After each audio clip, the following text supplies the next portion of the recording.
Hey everyone, welcome back to Bird Talk with Terrence Mathis. I'm William Brandon. Please make sure you subscribe to the YouTube channel Atlanta Sports Unlimited and turn on those notifications so you do not miss an episode. This episode is brought to you by Prize Picks, the simplest sports fantasy game on the market. You can pick from various sports, NBA or the NFL. Also, if you sign up using the code ASU, Prize Picks will 100% match your initial offer up to $100. Sign up using the App Store or the Google Play Store. Well, Terrence, this past week we had some sad news. This past Saturday, the passing of former Falcons head coach and your head coach, Dan Reeves. Uh, what did Dan mean to you and to your teammates? Well, he was like a member of the family. He was, you always hear that term. He was a father figure, but that was absolutely what he was to us. He respected our private lives. He understood when something was wrong, and he would talk to us. He was a man. He was a Christian man. He was a player's coach. You could joke with him, as you could see some of the footages of him dancing, doing the dirty bird, all those things. He was that guy. And, he's going to be missed not just with this Atlanta Falcons organization, but just across the NFL. If you hear some of the people talking like Troy Aikman and some others, Chris Collinsworth, and those guys talking about Dan Reeves as a man and how important he was to the NFL, it makes me feel good because he was my coach. Yeah. And the thing is that you got to understand the foundation of this Atlanta Falcons organization, uh, where it is today, started in 1997 when they hired Dan Reeves. He brought professionalism. He brought attention to detail. He brought family. He brought notoriety. He made the Atlanta Falcons name a household name. It was Dan Reeves and the people that he put around him and the product that he put on the field. Um, and it would be a big disjustice if the Atlanta Falcons organization does not honor him in a proper way this Sunday. It will be a big, big disjustice. Now, I'm gonna say this, and I don't care if it stir up some things. This organization, sir, I didn't start with you, Arthur Blank. It didn't start with you, Rich McKay. If it wasn't for your Dan Reeves, who brought notoriety and respectability to this organization and put a foundation set in place, you wouldn't be reaping the success that you're reaping right now if it wasn't for Dan Reeves. And you say Dan Reeves was a player's coach. Give us a little insight what you mean. Like, what was your relationship like with um, Dan Well, Reeves? he and our relationship, I can't speak for anybody else, but there's a couple of times that uh, he'd come back on a plane after a game and kneel beside me and apologize after a loss. And he'll ask me, what do I think, about this situation, that situation. He'd call the house at times and get my wife and ask, is Terrence okay? After a loss, or if I wasn't, even after a loss, but if I wasn't involved in the game plan or didn't do much in that game, he wanted to make sure I was okay. But he'll always follow back the next week and make it okay. I remember the week before we played the Steelers on a Monday night. Mhm. The game before, I wasn't involved much, didn't catch a lot of balls. I think I might have caught 2 balls in that game. And then the next game, that Monday night game, I had 18 targets and had 12 catches in that game. So it was one of those times where he said, I'm going to make it right. I'm going to make sure I make it right by him. It's not because I whined or I complained. Yeah. It was like he was rewarding me for my patience and my hard work. And that's what he does. If you work hard, he sees it and he's going to reward you for it. And if you're going to be about the team, he's going to reward you for it. And that's what we were. And that's what he did. And I'm a missing our conversations on the phone, and uh he's just a great man, really, really great man. Yeah, I definitely hope the Falcons do honor him this coming up Sunday and do it right. Take some time out to actually honor him, not just some quick 30-second moment of Right. silence type thing. They really need to. And for a guy that's been in 9 Super Bowls, whether it was a coach or a player, you'd think he would have made it to the Hall of Fame prior to his passing. But I hope that maybe he can reach that plateau at some point. I think the Hall of Fame will make it right, not this go around, but the next go around, because a lot of players. I'm talking about players that played against him, played with him, whatsoever, is saying the same things Yeah. on national TV. 9 Super Bowls, and he is not in the Hall of Fame. He's one of the best coaches who ever coached this game, and I think it's his time. And it's sorry that we always say give the man his roses while he can enjoy them, and for what for for the way for the way Dan Reeves has been disrespected over the last several years, it's a shame. Mhm. It's really a shame. Yeah, he's had his, touched plenty of athletes such as yourself and quarterbacks, all the way from John Elway to Michael Vick. So I know that his arm, so to speak, Yeah, reaches it far reaches a far, far, far away. Yes, across the NFL. And yeah, we want to give our blessings and prayers to the family, the Reeves family, and yes. it's a tough time. Other news: the Atlanta Falcons are officially eliminated from playoff contention after their disappointing loss to the Buffalo Bills this past Sunday in Buffalo. A game that they actually were in, surprisingly, and they actually had the lead going into the half. If I told you, Terrence, that the Falcons would get 3 interceptions on Josh Allen, you would probably thought they might have won that game. Unfortunately, they didn't. You know what? It's amazing to me because to me it seemed like for the first half, for sure, is that the Falcons outplayed the Buffalo Bills. Yeah. You know, but one thing that the Falcons couldn't do was stop their running game. They ran the ball efficiently and effectively and scored points. We did, we ran the ball okay. Mhm. We didn't throw the ball. We did okay, Yeah. but we didn't have any of those wild plays. We didn't have any of those big plays that could put the game out of reach or whatsoever. I'm still lost of words why Cordero Patterson is just playing running back, and that's his full-time position. When we were moving him all over the place, out wide, in the slot, in the backfield, we were more productive offensively. And I don't know what happened with that. And congratulations to Kyle Pitts for his phenomenal season whatsoever. I hope he heals from that hamstring. Uh, Oof, I hate hamstrings. Oof, especially in cold weather. I hope he's gonna have a whole off season to get better. But Yeah. hamstrings, that's gonna linger for the rest of his career. He's just gonna have to learn how to play with it and learn how to take care of it. But congratulations to him.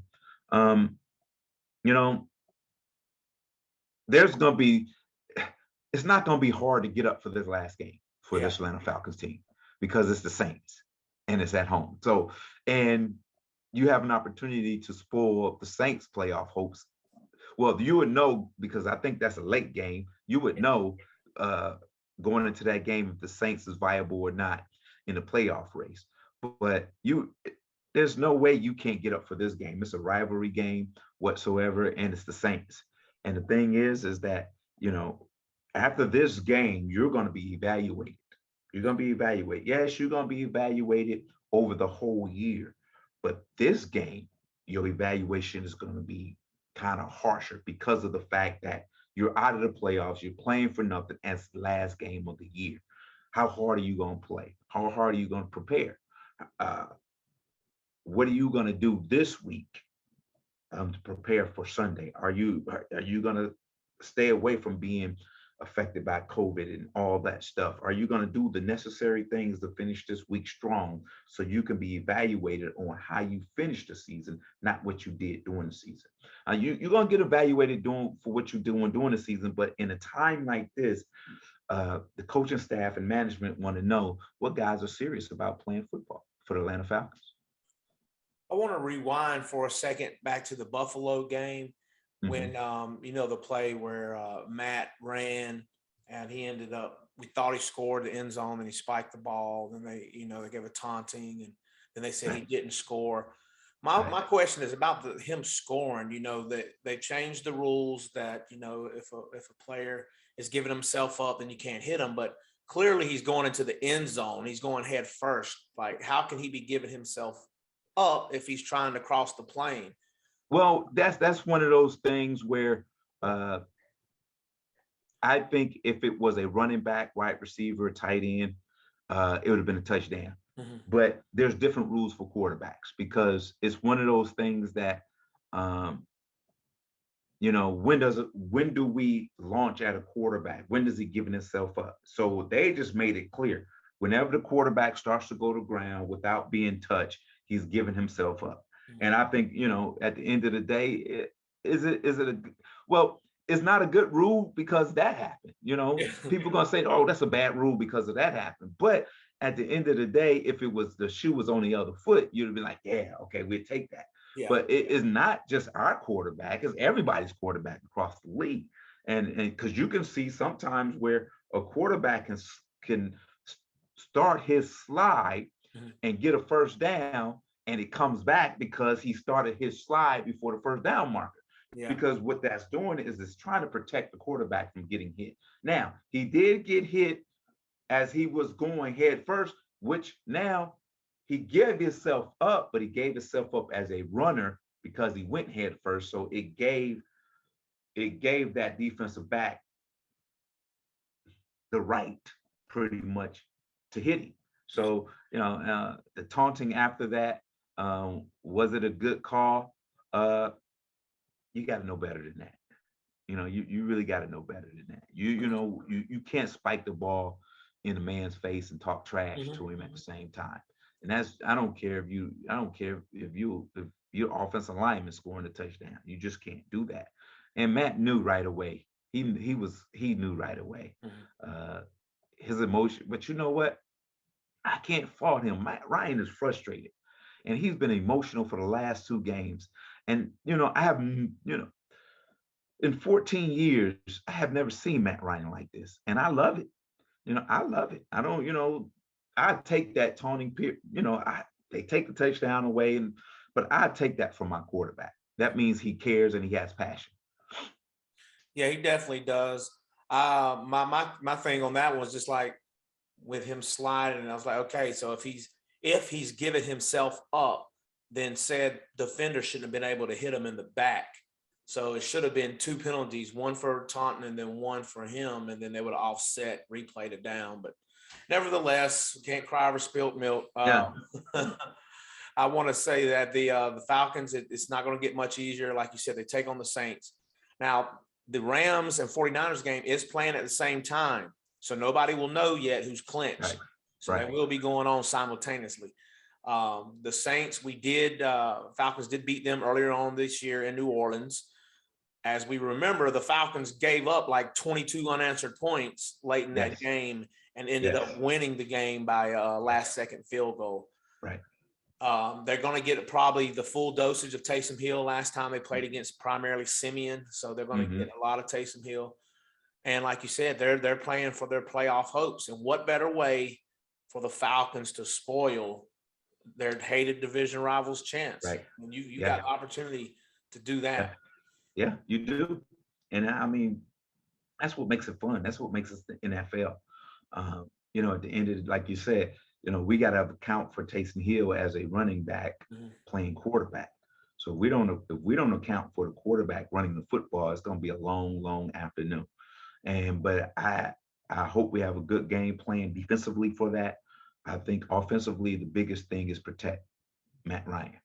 That defensive line, that front four is pretty doggone good with Cam Jordan. Mhm. We have to protect. Uh, Here's the thing: there's not a game next week, so you might as well just leave it out on the line. You know, Look, there's no playoffs, so you might as well just let it go. Play free, have fun, and beat the Saints. And here I am as if I'm the head coach, offensive coordinator, I'm doing the same thing. I'm gonna look. Let's play free. Let's have fun. Shoot. All right. Let's get off of page 30 of the playbook and let's go deeper into 78, 79, 100 of the playbook and open that thing up a little bit. That's what I want to see. And you have the weapons to do it. You know, I know you worried about protection, but you can't worry about protection. You know, let them guys do. If you worry about protection and call plays according to you worried about protection, you're gonna lose. And you're right. And like you said, they need to go back to implementing Cordell Patterson how they were. Right. I'm not a coach, but I am a fantasy coach. And Yeah. my fantasy, I had to bench Cordell Patterson this past week because of his lack of production. And that's not on him. That's on the scheme that they've implemented with him. Like I don't know what's happened. Exactly. So, you know, and he looks frustrated. It don't look like he's having fun like he used to. And, you know, that could, you know, if I'm the GM and I'm sitting in the press box and I'm looking at this and I want to sign this guy back and I'm looking at his body language and I'm looking on the screen and looking in his face and I'm going, oh my goodness, he may not want to come back next year the way he's finishing the season, you know, because at the end of the day, he was fun, having a good time whatsoever. In the last 2 weeks, it looks like to him it's work. Before it looked like I'm having fun playing a kid's game. Now it looks like work to him. And we always says when it becomes work, it's time to go. It's time to go because you want to enjoy what your work. You want to enjoy what you do in your work. When it's just work and it's a grind, and it's you not having fun doing it, and you trying to find ways to get up to play every week. It's time to do something different. Either move on to another team or retire. But but at the end of the day, you know, I've seen the joy over the last 2 weeks leave Patterson, and that's not a good sign for the Atlanta Falcons. I mean, it's ironic because it was a couple of weeks ago we were talking about the Pro Bowl and we talked about where he couldn't really fit as a running back or a receiver. And it's almost like, well, okay, we're going to put him as a running back so people can make the decision going forward. And you're not even giving him enough carries to justify him just playing running back. Exactly. You know what I'm saying? And so that's the sad thing. You're not even giving him enough carries to justify that. And I've checked on the injury report, and right now they don't have Pitts listed. It almost seems like, are they going to try to go for this Mike Ditka rookie receiving record in the last home game? Because he came back a couple of plays, but you could tell he didn't have it, and they pulled him. But it's almost like they're trying to get him ready for this Sunday. Well, he's going to play, and they're going to try to get him the record, which, I don't blame them. They should. That's a bright spot. Not only is that a bright spot for the season, what it does, it tells the fans that we drafted right. Yeah. And that's the thing. And I keep reading, I don't know who it is, but I keep reading saying who said Kyle Pitts wasn't a generational player. No one ever said he was not a generational player. We said he wasn't a franchise player. That's difference. That's a big difference. A generational player is what you're seeing. A guy with that size, with that type of speed, putting up that type of numbers. Yeah, that's a generational player, especially for this organization. Like Michael Vick was a generational player. Julio Jones was a generational player. Yeah. Kyle Pitts is a generational player. But I'm not saying he's a franchise player because guess what? Kyle Pitts ain't calling plays and throwing balls to himself. Yeah. So the franchise is the quarterback, because if without the quarterback, none of this could happen. So at the end of the day, Matt Ryan is a generational player. So let's not mix up generational player and franchise player. He is one of the big progs and big pieces of this franchise. Yeah. But he can't. Can he carry the franchise by himself? No, he can't. So, but he is a generational player. And speaking of generational players, a guy that a lot of people thought that of this receiver and until probably of most recent, maybe changed their mind. But Antonio Brown, he was that talent that you could count on to get the balls, catch the balls, touchdowns, and so on and so forth. But this past week, there was an incident on the sidelines where apparently Bruce Arians from what I'm hearing in reports, Bruce Arians asked him to come back in. He said his ankle's not ready. And Bruce Arians essentially told him, if you can't come back in, you can't play for the team. He kicked him off the team, apparently on the sidelines, and then he proceeded to take off his jersey and his pads and threw everything and left the field. What's just your overall thing? And again, I'm not telling you to judge and I know what you're asking. Terrence Mathis, the receiver. I want to hear Here's the thing. We really don't know what transpired on that sideline until Bruce Arians and Antonio Brown speaks about it. You know, there's people on the sideline that may be siding with Coach Arians. There's people on that sideline may be siding with Antonio Brown. So your stories may be mixed up in translation or confused whatsoever. But here's the thing. You've seen it in basketball when guys leave the court because they got ejected from a game by a referee. But I have never seen this before in an NFL game. With that being said, there had to be a lot of emotion involved in that. A lot of emotion because he's hurting. And we don't understand. We can understand what type of hurt it is from him, but at the same time, it is our business, but it's not our business. You know what I'm saying? We can talk about it, we can speculate about it, we can give our opinions about it, we can do the memes, we can do all the things that what it is, but it's about him and him doing what he feels best for him. And the thing at the end, I'm talking about Antonio Brown. Yeah. So the thing is that I can't comment on it either way. All I can comment on what I've seen. What I've heard, it's none of my business, because at the end of the day, he has to live the rest of his life thinking about the situation that happened, what occurred, and get through it, get by it, get over it, however it may be. Well, how might have you handled a situation in the past where you disagreed with a coach or a coach told you to do something you didn't want to do, so to speak?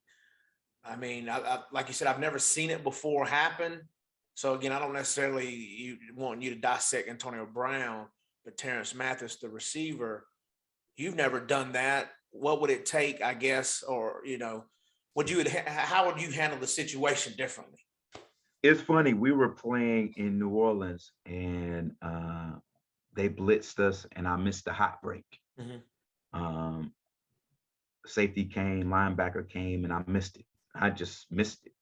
And it was a third down play. So I came to the sideline and sat on the bench and Dan ripped me really hard. And I was like, what?